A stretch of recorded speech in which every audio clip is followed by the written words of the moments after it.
এটা একটা 5 star hotel নাকি রাস্তার ধাবা? 10 মিনিট হয়ে গেল, এখনো ওয়েটই করে যাচ্ছি। এত চিৎকার করার কি দরকার আছে? একটু ওয়েট করে নিলে তোমার সম্মান কমে যাবে না? অভিষেক ব্যানার্জি কখনো কারোর জন্য ওয়েট করে না অরুণিমা। এই শোন, হ্যাঁ স্যার। এই চাকরিটা তোর জন্য জরুরি তো? হ্যাঁ স্যার। তাহলে এখানে কি তোর বাবা সার্ভ করবে? আই এম সরি স্যার, এরপর থেকে অভিযোগের কোনো সুযোগ পাবেন না স্যার। চল যা এখান থেকে। শালা পুরো মুডটাই নষ্ট করে দিল। দেখো, তোমার সাথে আমার কিছু কথা আছে।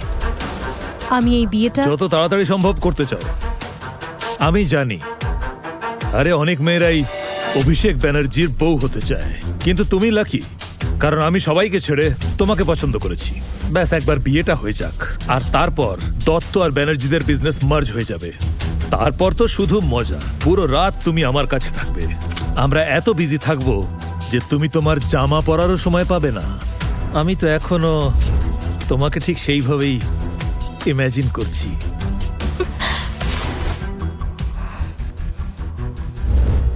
তোমার মতো লোকের সাথে আমি কোনো সম্পর্কই রাখতে চাই না।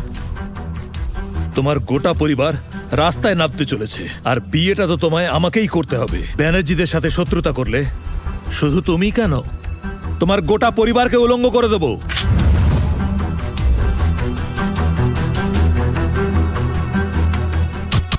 ব্যানার্জিদের সাথে শত্রুতা করলে শুধু তুমি কেন, তোমার গোটা পরিবারকে উলঙ্গ করে দেব।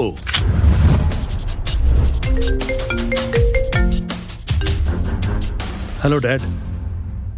কি রায়চৌধুরীরা ইন্ডিয়াতে ফেরত আসছে আর ব্যানার্জিদের সঙ্গে মিটিং করতে চায়? আমি এখনই মিটিং এর ব্যবস্থা শুরু করে দিচ্ছি। এখনকার মতো তো আমি চলে যাচ্ছি, কিন্তু একটা কথা মনে রাখবে, আমি যদি সিদ্ধান্ত নিয়ে ফেলি তাহলে তোমাকে সারা জীবন আফসোস করতে হবে।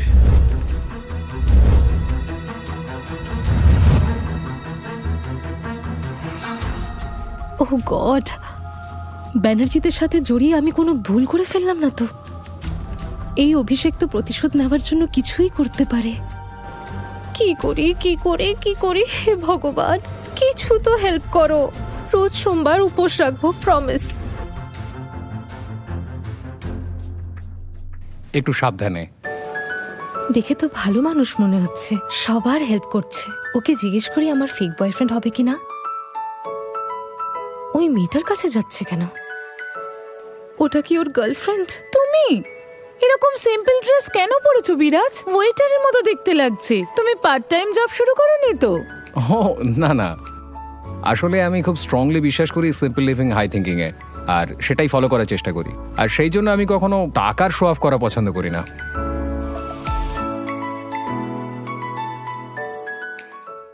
শো অফ করার জন্য পকেটে টাকা থাকাটা প্রয়োজন বিরাজ? তোমার মতো স্ট্যান্ডার্ডের ছেলেদের না আমি কাছে খেসতেই দিই না। জানি না বাবা কেন তোমার সঙ্গে দেখা করার জন্য জোর করলো। তোমার এই সিম্পল ড্রেস, কোনো স্টাইল নেই, কোনো ফ্যাশন সেন্স নেই। কত টাকা রোজগার করো? নিশা, প্রথমবার আমরা দেখা করছি, ভেবেছিলাম আমরা পরস্পরের পছন্দ অপছন্দগুলো জানবো, একে অপরকে আমরা চেনার চেষ্টা করব। তুমি তো সরাসরি আমাকে টাকা দিয়ে বিচার করছো। ভেবে নাও ওটাই আমার কাছে ইম্পর্টেন্ট। এইসব কথা ছেড়ে আমায় বলো তো কত টাকা রোজগার করো তুমি? এই ধরো 10-20। মাত্র 10-20 হাজার? তোমার অবস্থা তো এখানকার ওয়েটারের থেকেও খারাপ। 18,000 টাকা তো আমি আমার কাজের লোককে দিই। বিশ্বাসই করতে পারছি না বাবা আমাকে একটা ভিখিরির সঙ্গে দেখা করতে পাঠিয়েছে। নিশা, তুমি অযথা রিয়াক্ট করছো, আগে আমার কথাটা তো শোনো। আমার দিকে তাকানোর যোগ্যতাই তোমার নেই, আর বিয়ে করার স্বপ্ন দেখছো? নিশা, তুমি আসলে আমাকে ভুল বুঝছো। ভুল আমি বুঝছি না, তুমি বুঝছো। বিয়ের কথা তো ছেড়েই দাও, যদি আমার আশেপাশেও তোমাকে দেখি তাহলে এই 2 লাখ টাকার জুতো দিয়ে তোমাকে পেটাবো। বাস্টার্ড।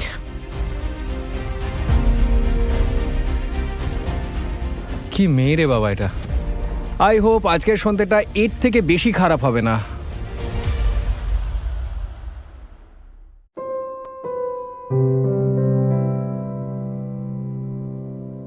হাই। হাই। আমি দেখলাম তোমার সাথে একটু আগে কি হলো। অ্যাকচুয়ালি আজকে আপনারও ডেট খারাপ হলো আর আমারও। দেখো, আমি জানি তোমার ফাইন্যান্সিয়াল প্রবলেমস আছে আর আমি তোমার হেল্প করতে পারি, কিন্তু তার জন্য তোমাকে আমার হেল্প করতে হবে। হেল্প? কিরকম হেল্প? তুমি আমার বয়ফ্রেন্ড হবে?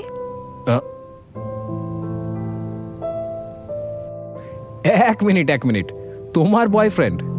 একটু ফাস্ট যাচ্ছ না তুমি?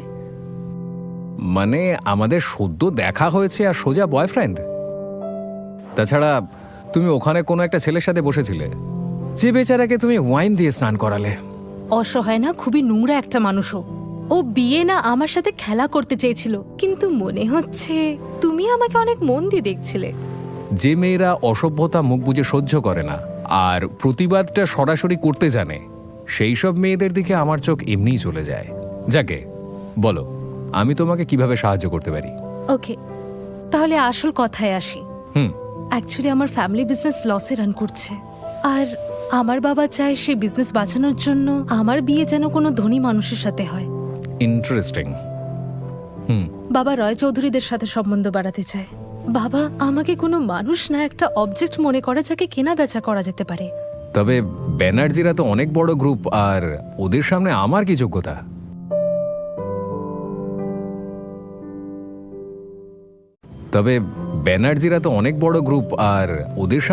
কি যোগ্যতা? তোমাকে শুধু আমার বয়ফ্রেন্ড হওয়ার অ্যাক্টিং করতে হবে। যতদিন আমি এই প্রবলেমে ফেসে আছি, আমি শুধু বাবার ব্ল্যাকমেল থেকে রক্ষা পেতে চাই। আমি একটু আগেই দেখলাম যে ওই মেয়েটা তোমাকে তোমার ফাইন্যান্সিয়াল স্ট্যাটাসের জন্য ছেড়ে চলে গেল। দেখো, আমি জানি তুমি গরিব, আমি তোমার সাহায্য করতে পারি। আমি তোমাকে মাসে 5 লাখ টাকা দেব, শুধু তোমাকে আমার বয়ফ্রেন্ড হওয়ার অ্যাক্টিং করতে হবে। অফারটা তো অনেক ভালো, এতে আমার অভাব আর তোমার সমস্যা দুটোই শেষ হয়ে যাবে। শুধু একটা কথা আমার মাথায় ঢুকলো না, যে তুমি তো একটা ভালো ফ্যামিলির মেয়ে, যে কোনো ছেলে তোমার বয়ফ্রেন্ড হবার জন্য রাজি হয়ে যাবে। তাহলে তুমি আমার মতো একটা গরিব ছেলেকে বেছে নিলে কেন? তুমি একটা ভালো মানুষ, তাই ওই মেয়েটার খারাপ আচরণ করার পরও তুমি রাগ করনি। তোমার জায়গায় যদি অন্য কেউ হতো, ওকে আজে বাজে কথা বলতো।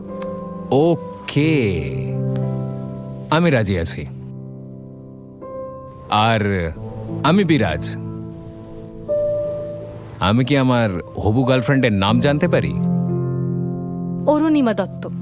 Nice to meet you mister Debanshu, আমার ফেক বয়ফ্রেন্ড। কাল সকালে যাওয়া যাক ফ্যামিলির সাথে দেখা করতে। ফ্যামিলির সাথে এত তাড়াতাড়ি?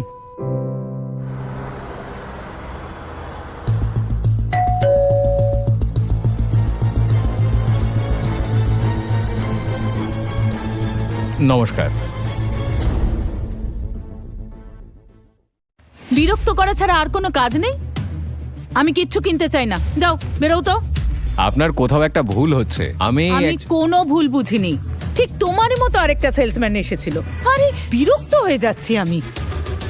ওকে যা বলার আমি বলেছি, তোমাকেও বলবো নাকি? আপনি আমার কথাটা তো শুনবেন মা। মা বলে ডাকলে? আমাকে দেখে মা মনে হচ্ছে তোমার? ভিখিরির বাচ্চা, জিনিস বিক্রি করার জন্য সম্পর্ক করতে চাইছো? না না না না, আমি কোনো সেলসম্যান নই। আমি তো অরুণিমার বয়ফ্রেন্ড বিরাজ। হে ঈশ্বর! অরুণিমা, অরুণিমা! হ্যাঁ মা, কি হয়েছে?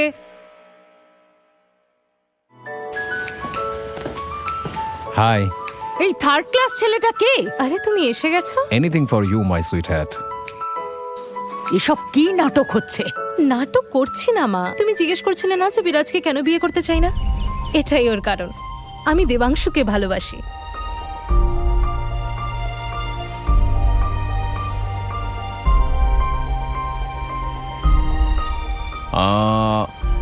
দাদু।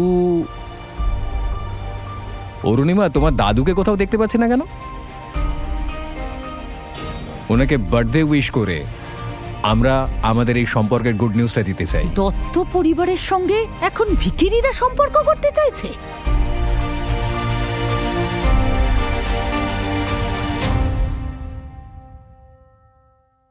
আমাদের বিজনেসে লস হয়েছে ঠিকই, কিন্তু এতটা খারাপ দিন আসেনি যে তোমার মতো ভিখিরির সঙ্গে সম্পর্ক করতে হবে। কিন্তু মা।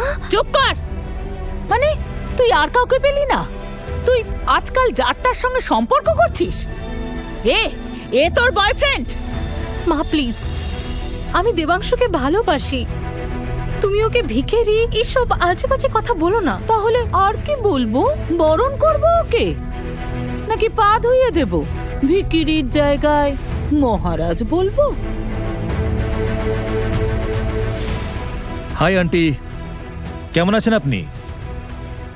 একদম সঠিক সময় এসেছো। তাহলে অরুণিমা, এবারে তুই ভিখিরি আর রাজার মধ্যে পার্থক্য বুঝতে পারবি। এই ভিখিরি, একে চেনো? ইনি হলেন মিস্টার অভিষেক ব্যানার্জি। অভিষেককে আমি পছন্দ করেছি অরুণিমার জন্য। ওদের দুজনকে দেখো, ওদের দেখে মনে হচ্ছে না যে ঈশ্বর নিজে হাতে ওদের জুটি বানিয়েছেন? সিরিয়াসলি অরুণিমা, আমাকে একটা কথা বলো, এই বাঁদর মুখো ছেলেটার মধ্যে তুমি এমন কি দেখতে পেলে যে ওকে ভালোবেসে ফেললে?